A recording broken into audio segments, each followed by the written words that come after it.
Orang kaya itu bekerja sebagai petugas kebersihan. Tujuan Asane adalah mencuri kalung senilai 20 juta dolar. Cara mencurinya juga sangat istimewa. Pertama, Asane berpura-pura menjadi pria terhormat di pelelangan. Setelah itu, dia berhasil membeli kalung tersebut seharga 60 juta dolar. Namun saat Asane sedang memeriksa kalung tersebut, temannya yang menyamar sebagai satpam mengkhianatinya. Dia mendorong Asane ke bawah dan meninju Asane sekali. Rekan Asane dengan cepat mengambil kalung itu dari tanah. Mereka naik ke supercar merah dan melarikan diri. Namun sebelum melaju terlalu jauh, mobil tersebut langsung menabrak gedung. Polisi segera menangkap mereka. Tapi ini semua adalah rencana Asane. Asane telah meramalkan bahwa mereka akan mengkhianatinya. Maka saat terjatuh, Asane membuang kalung itu ke tempat sampah. Kemudian, dia mengambil gelang palsu itu dan melemparkannya ke tanah. Cincin ini telah berhasil menipu semua orang. Sore harinya, Asane berubah menjadi pembersih lagi dan mendapatkan kalung itu. Asane mencoba melakukan semua ini karena ayahnya yang sudah meninggal. 30 tahun lalu, bos ayah Asane kehilangan sebuah kalung.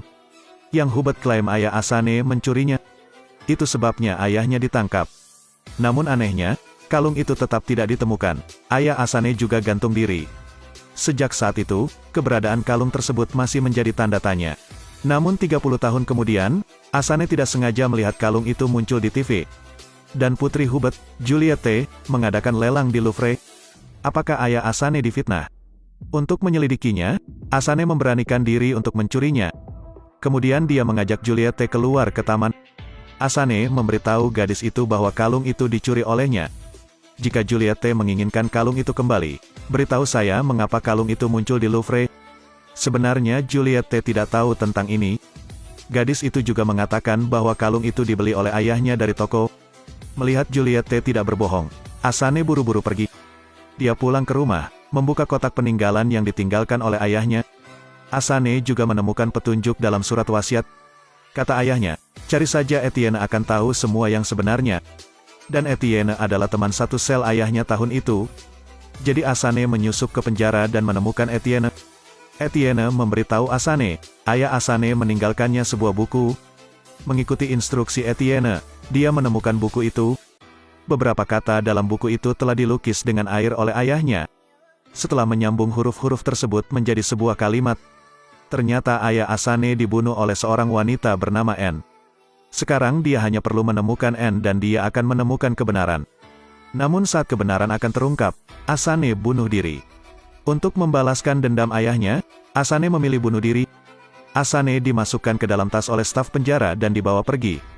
Tapi tiba-tiba resleting tas itu perlahan ditarik keluar. Ternyata Asane hanya memalsukan kematiannya untuk kabur dari penjara. Selanjutnya, Asane hanya perlu menemukan seorang wanita bernama Anne untuk ditanyakan. 30 tahun yang lalu, ayah Asane diperkosa oleh Hubert dan masuk penjara, dan meninggal di sana. Untuk menyelidiki siapa yang membunuh ayahnya, Asane menemukan petunjuk yang ditinggalkan ayahnya tahun itu. Temukan saja Anne akan tahu yang sebenarnya. Asane dengan cepat menemukan Anne, yang merupakan istri Hubert. Ternyata kalung itu tidak dicuri tahun itu. Seluruh keluarganya berencana memasukkan ayah Asane ke penjara. Dan alasan dibaliknya mengejutkan.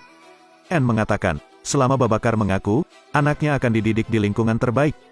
Di saat yang sama, dia juga akan menggunakan hubungannya untuk mengeluarkan Babakar dari penjara secepat mungkin. Demi putranya, dia menandatangani pengakuan. Namun tak disangka, polisi yang disuap oleh Anne memainkan tipu muslihat. Dia membuat Babakar dihukum mati, jadi Babakar bunuh diri.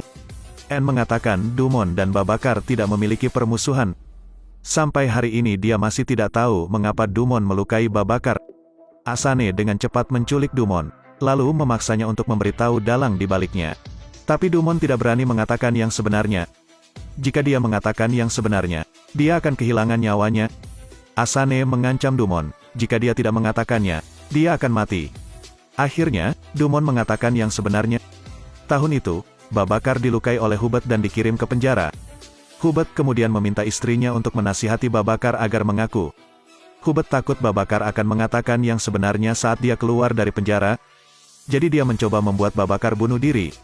Dia berbohong bahwa kalung itu akan menghasilkan banyak uang. Dia menggunakan uang itu untuk memperluas bisnis. Setelah mengetahui kebenarannya, Asane bersumpah akan membalas dendam terhadap Hubert. Tapi dia tidak bisa melakukan ini sendirian. Dia pergi mencari seorang wanita. Dia adalah orang penting yang bisa mengekspos Hubert. Apa cara untuk menghancurkan seseorang? Itu untuk memahami titik lemah lawan. Asane menghubungi Fabienne, yang menyimpan bukti bahwa Hubert menjual air. Jadi Fabienne dicubit oleh Hubert dan kehilangan pekerjaannya. Mengetahui Asane ingin mengungkap Hubert, Fabienne memiliki lebih banyak harapan. Jadi dia menunjukkan video bukti kejahatan kepada Asane. Tahun itu untuk selamanya, Hubert mengkhianati negara untuk menjual senjata kepada teroris. Akibatnya, negara itu diserang oleh teroris. Asane dengan cepat mengunggah klip itu. Kurang dari 2 jam, klip itu menjadi viral di seluruh media. Setelah menonton klip tersebut, Hubert mulai panik. Saat ini, banyak reporter yang meminta Hubert untuk mengatakan yang sebenarnya. Tapi Hubert mengatakan ini adalah rumor.